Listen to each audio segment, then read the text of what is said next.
సమస్య మానసికమే, అవునా కాదు? సమస్య ఒక సాధనం టు అండర్స్టాండ్ మైండ్. సమస్యని నీ అజ్ఞానంతో నువ్వు పెద్దది చేస్తావు. నువ్వు ఎంత ఇంపార్టెన్స్ ఇస్తున్నావు ఆ పనికిరాని దానికి, అంత సీరియస్ ప్రాబ్లం అయి కూర్చుంటుంది. ఏమండి, మన అబ్బాయికి సమస్య వచ్చింది మొట్టమొదటిసారి, సెలబ్రేషన్. కంగ్రాచులేషన్స్. అప్పుడు ఉన్నదే భగవద్గీత సారం, నిష్కామ కర్మ ఒక్కటే మార్గం, ఇంకా వేరే దారే లేదు అసలు. వచ్చేది రాని, పోయేది పోని, అయినా అన్న రీసారామ్ సిరీస్లో ఇంకొక చిన్న ప్రశ్న అడుగు. అయితే నేను సంతకాలు పెట్టుకుంటూ మాట్లాడతా. Okay done. మనిషి ఓ మనిషి. మామూలుగా మనుషులకి సమస్యలు ఉంటాయి కదా, సో ఆ ఉన్న సమస్యలు ఏవో వేరే ఒకరికి చెప్పుకోవచ్చా, చెప్పుకోక్కర్లేదా? ఆ తర్వాత అన్వేషిద్దాం. కానీ సమస్య అంటే ఏదో ఒకటి, అంటే మానసికంగానో, అంటే నాకు ఈ కష్టం జరుగుతుంది, నేను ఇది భరించలేకపోతున్నా, సంథింగ్ అట్లాంటి. ఇప్పుడు సమస్యని వేరే వాళ్ళకి ఎందుకు చెప్పుకుంటారు తెలుసా? సలహా కోసం కాదు, తాను సాల్వ్ చేసుకోలేడు కనుక. అదే సాల్వ్ చేసుకోలేడు కనుక, అందుకే సమస్య అయింది. అవును. సో వాడు సమస్యని సాల్వ్ చేసుకోకుండా వేరే వాళ్ళకి ఎందుకు చెప్పుకోవాలనుకుంటా అంటే స్వాంతన దొరుకుతుంది. Because is not interested in the solution. అవును. నా అబ్జర్వేషన్లో స్వాంతన అంటే ఓదార్పు, చిన్న ఓదార్పు. ఓకే. నిజంగా మనిషికి ఉన్న సమస్యలని పోతే మనిషికి ఏం చేయాలో తెలియదు. ఆ పోతే ఏం చేయాలో తెలియదు, కానీ ఉన్న సమస్యలకి తెలియదు. యాక్చువల్గా సతమతమయ్యేది. మనిషి చాలా డిప్రెషన్లోకి ఎంటర్ అవుతాడు, ఏ ప్రాబ్లమ్స్ లేకపోతే. ఓకే. అప్పుడు వైల్డ్గా మారిపోతాడు, విచ్చలవిడితనం వచ్చేస్తుంది, వాడు ఏం పడితే చేయొచ్చు. ఎందుకంటే సమస్య ఒక సాధనం టు అండర్స్టాండ్ మైండ్, నొప్పి ఒక సాధనం టు అండర్స్టాండ్ బాడీ. అందుకని సమస్యని ఒక ప్రక్రియగా చూస్తే నువ్వు యాక్చువల్గా మేల్కొని అక్కడి నుంచి నువ్వు హుందాగా బయటపడి, ఓహో this is how one should live అని తెలుసుకునే ఒక డైమెన్షన్ ఉంది. అంటే మనం అట్లా చూడాలి. సమస్య వచ్చినప్పుడు, కాకపోతే మనకు చిన్నప్పటి నుంచి చెప్పారు కనుక, సమస్య వస్తే బాధపడడం ఒకటే తెలుసు మనకి, కానీ అవును, ఇది నా మైండ్ని టెస్ట్ చేసుకోవడానికి ఒక అవకాశము, అవును అనే ఆ థాటే రాదు. అట్లా థాట్ రాదు. అట్లా చూడాలని ఇప్పుడు మీరు చెప్పేదానికి నాకు కూడా ఐడియా లేదు. అదొక opportunity to understand your mind. సమస్య అనేది opportunity to understand our mind. అంటే ఎంత తీసుకోగలుగుతుంది, ఎట్లా రియాక్ట్ అవుతుంది ఆ సిచ్యువేషన్లో, ఎంత తల గొడవలు గుద్దుకుంటుంది, ఏం చేస్తుంది అనేది. ఇప్పుడు నువ్వు అన్నదానికి సమస్య వేరే వాళ్ళకి చెప్పుకోవాలనుకో, అసలు ఎందుకు చెప్పుకుంటుంది అనేది క్వశ్చన్. సొల్యూషన్ కోసమా, స్వాంతన కోసమా? సమస్యని ఎప్పుడు రాంగ్ పర్సన్తో చెప్పనే వద్దు. మరి ఎట్లా తెలుస్తుంది ఎవరు రాంగ్ పర్సన్? అక్కడే మేల్కుంటావు. అంటే ఇద్దరు ముగ్గురికి చెప్పి దాని ఇంపాక్ట్కి లోనై ఇంకా పెంట చేసుకున్నాక నువ్వు రియలైజేషన్ అట్లా వస్తుంది. ఇలా చెప్పొద్దనా? అమ్మ వద్దు నాయన, ఎవరితో పడితే వాళ్ళతో చెప్పేది కాదు ఇది.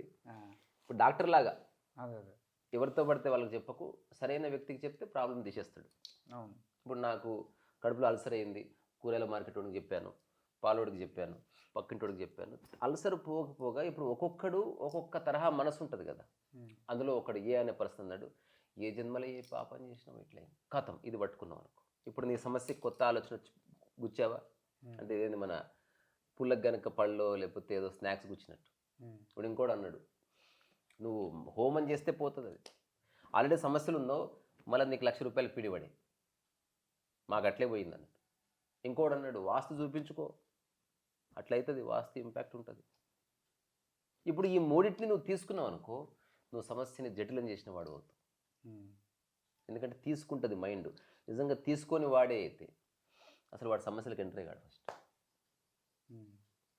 సమస్య మానసికమే, అవునా కాదా? అవును, ఖచ్చితంగా. ఫిజికల్ ప్రాబ్లమ్కి నువ్వు చేసేది ఏదైనా డిస్కస్ చేసినా చెప్పి you have to go through surgery. కానీ మానసికము కాబట్టి అది నీ యొక్క అపరిపక్వత నుంచే వస్తుంది సమస్య. అపరిపక్వంగా ఉన్నామని ఒప్పుకోం కదా, అది సమస్య. అట్లయితే నువ్వు లైఫ్ అంతా సమస్య సఫర్ అవుతుంది. అంటే నేను ఇన్కంప్లీట్ ఉన్నా, నాకు నా థాట్స్ గురించి నాకు క్లారిటీ లేదు అన్న విషయం ఒప్పుకుంటే సరిపోతుంది. అట్లీస్ట్ ఓహో ఓకే నేను దీనికి సఫర్ అవుతున్నా అన్న విషయం తెలుస్తుంది. అందుకని నువ్వు ఏం చేయాలి, సమస్య చెప్పుకోకూడదు. ఒక పద్ధతి. ఇప్పుడు ఎవరైనా వినేవాళ్ళని నేనైనా, నాకైతే ఏ సమస్యలు లేవు, ఒకవేళ సమస్య ఉన్నా కూడా ఇది పద్ధతి. ఇప్పుడు నేను చెప్పేది కరెక్ట్గా వినండి, 2-3 సార్లు రిపీట్ చేస్తా. ఏ సమస్య రాని, ఓకే, అది నువ్వే సాల్వ్ చేయడానికి ప్రయత్నం చేయాలి. ఫస్ట్ స్టెప్ అది. ఎవ్వరికి చెప్పకూడదు. నువ్వే అన్వేషించాలి, నువ్వే చదవాలి, నువ్వే తిరగాలి, నువ్వే ఆలోచించాలి, నువ్వే ఏకాంతం కూర్చోవాలి, నువ్వే రాసుకోవాలి. యూ హ్యావ్ టు ఏమంటారు, ఫేస్ ద ప్రాబ్లం. ఇది ఫస్ట్ స్టెప్. ఎప్పుడైతే నీకు సాధ్యం కాదని తెలిసిందో అప్పుడు నువ్వు వేరే వాళ్ళ దగ్గరికి వెళ్ళి సమస్య చెప్పకూడదు. నా సమస్యకి సొల్యూషన్ చెప్పేవాళ్ళు మీ దగ్గర ఎవరు ఉన్నారా అని అడుగు. ఇది నువ్వు చేయవలసి. రెండు అంటే అట్లా అట్లా చెప్పినా లేదు, నేను నీకు సమస్య చెప్పాను. నువ్వు సమస్య ఏందో చెప్పాలి కదా ఆయనకి, సొల్యూషన్ చెప్పాలి. అప్పుడు నువ్వు సొల్యూషన్ చెప్పాలి తప్ప నువ్వు నాకు సలహా ఇయ్యకు. క్లియర్గా ఉన్నావు. ఇప్పుడు నాకు వచ్చిన సమస్య ఇది, నేను దీన్ని 100% అన్వేషించిన, నాకు సొల్యూషన్ దొరకలే. నాతో అయితే ఇప్పుడు నాకు చెప్పే వ్యక్తి ఎవరైనా ఉన్నాడా? నువ్వు ఇది అడిగి ఎదుటి వ్యక్తి ఇప్పుడు నువ్వు నాకు సలహా ఇవ్వకు, నీకు ఎవరైనా తెలిస్తే చెప్పు. ఒకవేళ నువ్వు సలహా ఇచ్చావనుకో, నేను ఓన్లీ వింటాను, తీసుకుందాన్ని. ఈ చిన్న అండర్స్టాండింగ్ ఏర్పడితే అన్ని సమస్యలకి సొల్యూషన్స్ దొరుకుతాయి. ఇక అంటే ఎవరైనా ఉన్నారా అంటే నేనే ఉన్నాగా, నేను చెప్తాను నీకు ఎందుకు అని చెప్తారు వాళ్ళు. తీసుకోవద్దు అంటే, ఎందుకంటే ఆల్రెడీ నువ్వు సమస్యని రకరకాలుగా అన్వేషించి దాని జవాబులు ఇప్పటికే నీలో 100 స్ఫురించినాయి. అందుకని ఎవరు చెప్పినా నాకు తెలిసింది ఇది వర్కౌట్ అవుతలేదు భయ్యా అని చెప్తావు.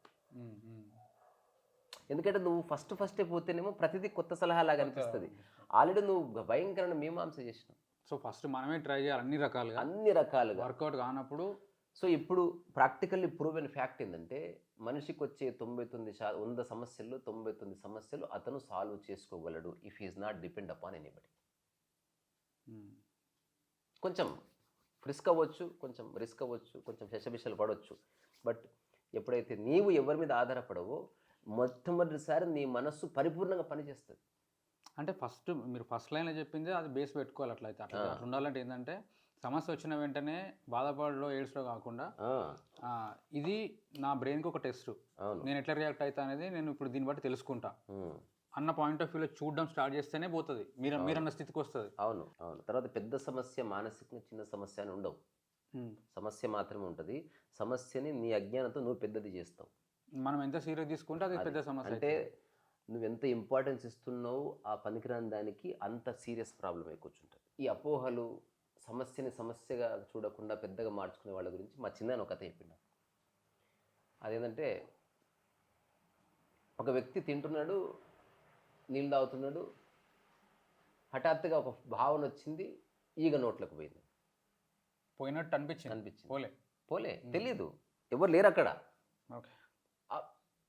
ఏదో పోయింది, మూసుకున్నాడు, డౌట్ వచ్చింది, అన్ని పనులు ఆపాడు, చూస్తున్నాడు, హఠాత్తుగా ఏదో బురుబురు అని శబ్దం వచ్చింది. ఈగ మింగిన లోపల తిరుగుతుందని పట్టుకుని మనోవ్యాధి పట్టుకుంది. ఇప్పుడు అందరికి వెళ్ళి చెప్పాడు ఈగ మింగిన అంటే, అందరూ ఈగ మింగినా చచ్చిపోతుంది అంటే, అందరు చెప్పేవి వాడికి నాకు తెలియదు ఆ చచ్చిపోతుందని. నువ్వు పెద్ద కథలు చెప్తున్నావు, నాకు తెలుసయ్యా చచ్చిపోతుందని, ఇది ప్రత్యేకమైన ఈగ, చచ్చిపోలేదు, తిరుగుతుంది అది, తిరుగు అంటున్నాడు. ఒక 6 months అయ్యేసరికి డాక్టర్స్ చూపించారు, స్కానింగ్ చేశారు, అన్నీ చేశారు, పెరిగింది. ఇంకా ఊళ్ళందరికీ చెప్పారు, ఊరందరూ పిచ్చోడని కన్ఫర్మ్ చేశారు. వీడు ఊరోళ్ళందరినీ పిచ్చోడు అంటున్నారు. ఇప్పుడు వాళ్ళు నాకు తెలియదా, వాళ్ళు చెప్పేవాళ్ళు నాకు ఎప్పుడో తెలుసు, కానీ స్పెషల్ ఈగ అది తిరుగుతుంది అట్లానే వాడు చెప్తున్నాడు. ఇప్పుడు ఏం చేస్తావు? ఈ so convinced that he is with big problem. Scanning చేస్తే కనబడలేదు. అప్పుడు డాక్టర్తో చెప్పాడు, బోన్ ఎనుకుందేమో, మళ్ళీ తీయండి అన్నాడు. ఎన్నిసార్లు తీసినా ఈగ చాలా తెలివైందండి అది. అంటే వాడు ఈగకి ఒకళ్ళ పుచ్చుకొని సమస్యని వాడు జస్టిఫై చేసుకుంటున్నాడు. ఇదంతా ఉండగా ఆల్మోస్ట్ బెడ్డెడ్ అయిపోయేసరికి వాళ్ళ భార్య ఇట్లనే అవుట్ ఆఫ్ ద బాక్స్ థింకింగ్తో ఎవరితో చెప్తే, ఒక ఉన్నాడు వాడి దగ్గరికి వెళ్తే ఒక సొల్యూషన్ చెప్తాడేమో. వాడి దగ్గరికి వెళ్తే ఏంటి ప్రాబ్లం ఇదంటే, సరే ఒక డాక్టర్ తెలిసిన వాడు ఉన్నాడా మీ దగ్గర, నాకు డాక్టర్ది ఒక సెటప్ కావాలి, అతనికి చెప్పండి, ఒక డాక్టర్ ఉన్నాడు, అతను ఫైనల్గా కలుద్దామని చెప్పండి, మీరు ఏమి తెలియనట్టు రండి, తర్వాత నేను ఏదో చేస్తాను, నేను డాక్టర్ కదా ఏమీ కాదు, బికాజ్ నేను ఏమైనా చేయొచ్చు. అతను తీసుకొచ్చారు, అతనికి ఏ హోప్ లేదు. అతను చూసి ఈగ ఉందండి అని ఇట్లా, నువ్వు రా డాక్టర్ ఏ నా కొడుకు నమ్మలే డాక్టర్ అసలు అని ఏడ్చేశాడు. వాళ్ళకి తెలియదు కదా, కొన్ని స్పెషల్ ఈగలు ఉంటాయి, అవి చచ్చిపోవి, అవి రన్ త్రూ ద వెయిన్స్ అని చెప్పాడు. ఎట్లా మరి ఎట్లా? చాలా సింపుల్, రేపు మార్నింగ్ మీరు 4 o'clock వస్తే విల్ డూ ఫస్ట్ ఒక ప్రయోగం చేద్దాం, అది వర్కౌట్ కాకపోతే సర్జరీ చేయాల్సి ఉంటుంది. ఏమైనా సరే నాకైతే సొల్యూషన్ దొరికింది. మా ఊరు నా కొడుకులంతా ఎర్రిపప్పలని తెలిసిపోయింది. అలా ఊళ్ళో అందరికి చాటింపు వేసుకున్నాడు. ఆ డాక్టర్ ఎవడు చూద్దామని చెప్పారు. అందరు వచ్చారు, గుంపు అంతా. ఇతను ఎప్పుడు తినకుండా రావాలి. రాత్రి కూడా ఏం తినకూడదు. దానికి లోపల తిండి దొరకకపోతే అప్పుడు అది బయటకు వస్తుంది. లాజిక్ ఇచ్చాడు, కరెక్ట్ చెప్పాడు డాక్టర్. తర్వాత నువ్వు స్వీట్ పదార్థాలు అస్సలు తినకూడదు. నువ్వు స్వీట్ తింటావా? తింటాను, అందుకే ఉంటుంది లోపల. చెప్పాడు ప్రతిదానికి కరెక్ట్ కరెక్ట్ కరెక్ట్. ఒక 1 or 2 days స్వీట్స్ తినలేదు, ఆహారం తినలేదు. ఇప్పుడు ఫుల్ హ్యాపీగా ఉన్నాడు. ఏదేమైనా డాక్టర్ని బతికిస్తాడు వాట్ ఎవర్. ఇప్పుడు నోట్కి అట్లా పుల్ల పెట్టాడు. పుల్ల పెట్టి చిన్న ఒక మత్తు మందు లాంటిది సెమీ సెడేషన్ ఇచ్చాడు. ముందే చెప్పాడు, ఎదురుగా ఒక దారానికి బెల్లం గడ్డ కట్టాడు. అదెందుకు కడుతున్నారంటే బెల్లం చుట్టూ ఈగలు తిరుగుతాయి కదా. బెల్లం ఇప్పుడు లోపల తనకి తీపి పదార్థం లేదు కాబట్టి బయటకు వచ్చి బెల్లాన్ని కత్తుకుంటాడు. ఇది నా లాజిక్. ఇట్లా నేను చాలాసార్లు ఆర్మీలో చూశాను. మేము మెడాల్లో తిరుగుతుంటాం కాబట్టి వింత వింత పురుగులు లోపలికి వెళ్తాయి. ఇంకా అదృష్టం పడి చిన్న ఈగ పడ్డది. నమ్మాడు. ఊరందరూ చూస్తున్నారు, విష్ అన్నాడు. వాడు కళ్ళు మూసుకుని వెళ్ళిన ఇద్దరు ఒక ఈగని తీసుకొని దానికి అతికిచ్చారు. Problem is solved. కరెక్ట్. నువ్వు మేల్కొని చూస్తావు అనుకుంటే అప్పుడే నిద్రపోయావా నువ్వు? అట్లా వచ్చేసి అందరు చూశారు. అందరు చెప్పారు ఎస్ మేము చూసాం. ఆ ఒక్క మాటతో అతనికి ఉన్న మానసిక రుగ్మత వెళ్ళిపోయింది. అదే దాని మీద ఉన్న ఇక నోట్లో నుంచి వచ్చింది. ఇప్పుడు డాక్టర్ చెప్పాడు, ఇది చంపుదామా లేకపోతే గుర్తుకు దాచే దరిద్ర డాక్టర్కి 10,000 కట్టి వెళ్ళిపోయాడు. అంటే ఇదేంది, most of the problems are like this, ఈగల్ లాంటివే. నిజంగా సమస్యలు లేవు. సమస్య లేకపోతే నీ మైండ్కి ఏ పని ఉండదు కాబట్టి నువ్వు ఆ సమస్యని బబుల్ గమ్లా నవ్వులుతున్నావు అంతే. చెప్పుకోవడం వల్ల ఏ ఉపయోగం ఉండదు. సమస్యలు ఇంకా 100 రెట్లయితే రకరకాలు చెప్పిన వాడికి నువ్వు చెప్పే వాటిని నమ్మే మనస్తత్వం నీకుందనుకో ఇంకా పెద్ద సమస్యగా మారుతుంది ఖచ్చితంగా. అందుకని నేను అందరికీ చెప్పాలనుకుంటున్నది, నేను ఆచరిస్తుందంటే సమస్యలు ఉన్నాయంటే ఉన్నాయి, కానీ యూ కెన్ సాల్వ్ ఇట్. రెండోది, నువ్వు సాల్వ్ చేయలేని దాన్ని నువ్వు సమస్య అనుకోవడానికి వీల్లేదు. అది అప్పుడు డాక్టర్ సమస్య అవుతుంది, నీకెందుకు? ఇప్పుడు నువ్వు ఏదైతే సాల్వ్ చేయలేవు వేరే వాళ్ళ చేతికి అప్పచెప్పు. ఇప్పుడు నా బండి నేను రిపేర్ చేసుకోవాలి, చేసుకుంటే నా సమస్య అది.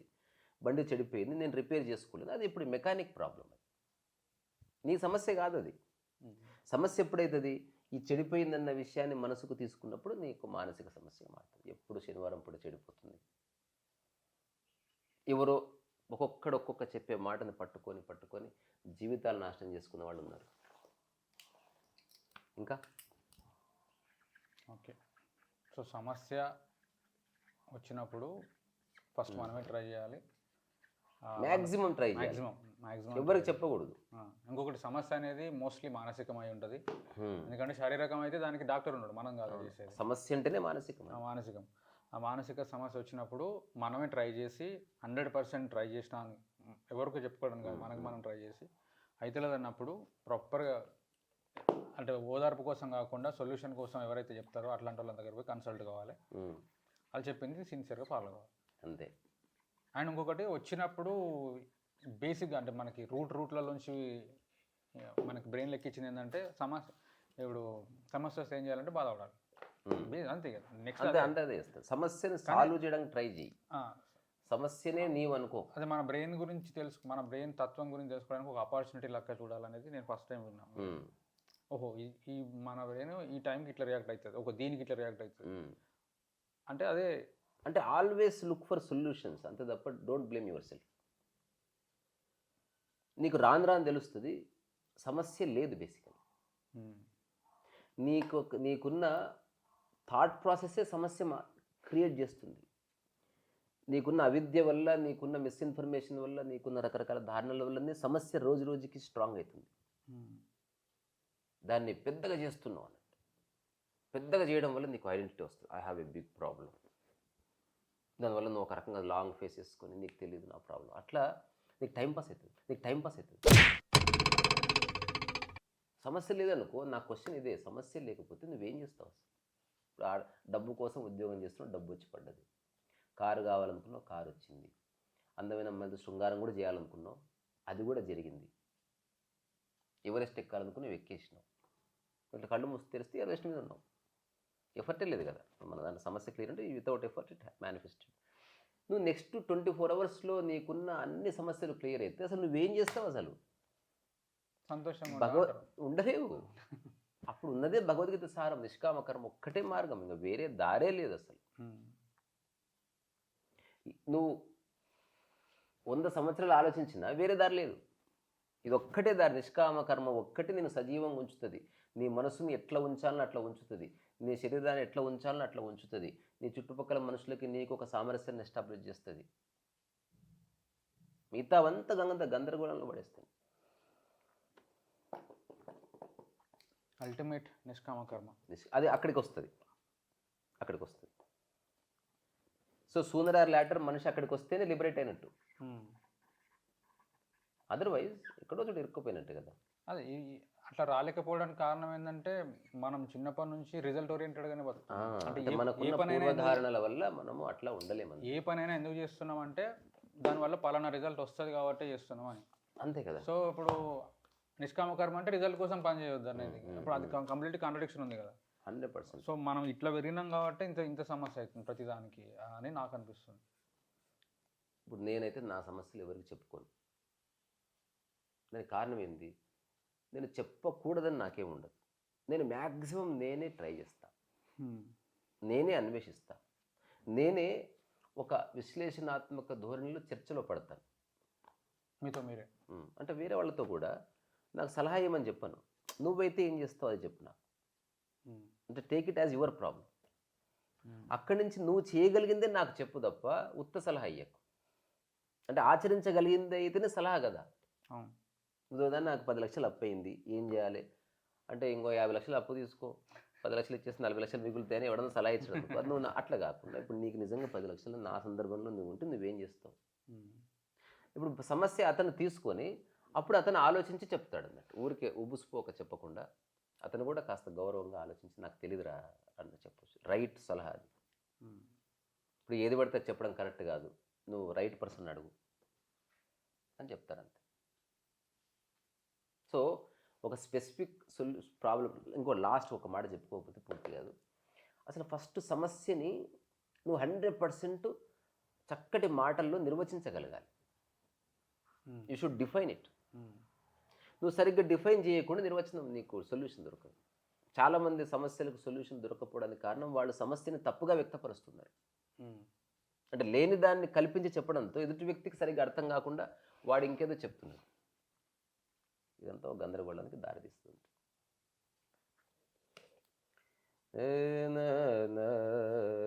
ఇప్పుడు ఈ వీడియో కంక్లూజన్ కూడా ఈ బుక్ టైటిల్లోనే ఉంది. నిన్ను నువ్వు తెలుసుకో, నిన్ను నువ్వు కలుసుకో. So don't depend upon people. అంతే. నువ్వే సాల్వ్ చేయి, ట్రై చేయి. ఇంకోటి, వెంటనే ఎందుకు సాల్వ్ కావాలి ఒక సమస్య?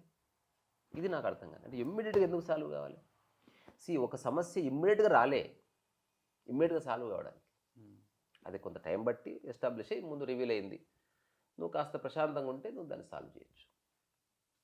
ఇప్పుడు నా యూట్యూబ్ ఫ్రెండ్ ఒక అతను బ్యూటిఫుల్గా చెప్పాడు. అసలు ఒకప్పుడు చాలా సమస్యలు ఉన్నాయి నా చుట్టుపక్కల, నా లోపల. తర్వాత నేను చాలా సమస్యలు క్లియర్ చేయాలని ట్రై చేసిన పీరియడ్ ఉన్నది. ఎంత ట్రై చేసినా కూడా సమస్యలు పెరుగుతున్నాయి కానీ తగ్గుతలేవు. నేను మీ టాక్స్ విన్న తర్వాత నాకు ఒక రియలైజేషన్ వచ్చింది. సమస్యలు ఉన్నాయి కానీ ఇప్పుడు అవి నాలో సమస్యలుగా లేవు అన్నాడు. క్లియర్గా తెలుసుకున్నా, ఈ సమస్యలకు సొల్యూషన్స్ ఉన్నాయి ఇప్పుడే, ఈ సమస్యలకు సొల్యూషన్స్ ఉన్నాయి ఇప్పుడు కాదు, టైం పడుతుంది. ఈ సమస్యలకు సొల్యూషనే లేదు. ఈ 3కి ఎగ్జాంపుల్, మా నాన్న తాగుబోతు, అతను మానడు, వదిలేసిన దాన్ని. నా కూతురు పెళ్లి చేయాలి, అదొక ప్రాబ్లం, ఇంకా రివీల్ కాలే, నేను ప్రిపేర్డ్గా ఉన్నా. ఈ 2-3 చిన్న చిన్న ప్రాబ్లమ్స్ ఐఎమ్ సాల్వింగ్ ఇట్. ఈ స్పష్టత వచ్చిన తర్వాత అన్నిటి గురించి ఆందోళన పడవలసిన అవసరం నాకు సురుడిగా తెలిసింది. మనకి సైకిల్ బ్యాలెన్స్ చేసుకుంటే తొక్కడం నేర్పిస్తున్నారు, కారు బ్యాలెన్స్ చేసుకుంటే నడపడం నేర్పిస్తున్నారు, బండి నేర్పిస్తున్నారు. జీవితం బ్యాలెన్స్ చేసుకుంటే గడపడం నేర్పిస్తారు ఎవరు? అంటే వాళ్ళకే తెలియదు కాబట్టి అది నేర్పకపోవడం వల్లనే అన్ని సమస్యలు జారిపడుతున్నాం మాటి మాటి. ఇప్పుడు చిన్నప్పటి నుంచే ఒక సమస్య రాగానే పేరెంట్స్, అరే సమస్య వచ్చింది, మొట్టమొదటిసారి నీకు అవకాశం వచ్చిందిరా, అట్లా ఏమండి మన అబ్బాయికి సమస్య వచ్చింది మొట్టమొదటిసారి, congratulations, now next 24 hours you are going to think about it. పరిచయం కాకుండా అసలు ఎంత బాగుంటుంది అసలు. సో అది చాలా రోజుల తర్వాత మళ్ళీ రామ్ వచ్చిండు. సరే, ఈ డిస్కషన్ కారణం రామే, అది మేము చెప్పట్లేదు. అంటే there is a problem but it's not a problem at all. అవును. దాన్ని మనమే దాన్ని చేస్తున్నాం ప్రాబ్లంగా.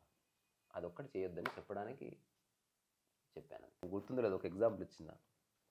పిల్లవాడు బురదలో పడి వచ్చాడు ఇంటికి. తండ్రి ఏం చేస్తాడో అది చేయను.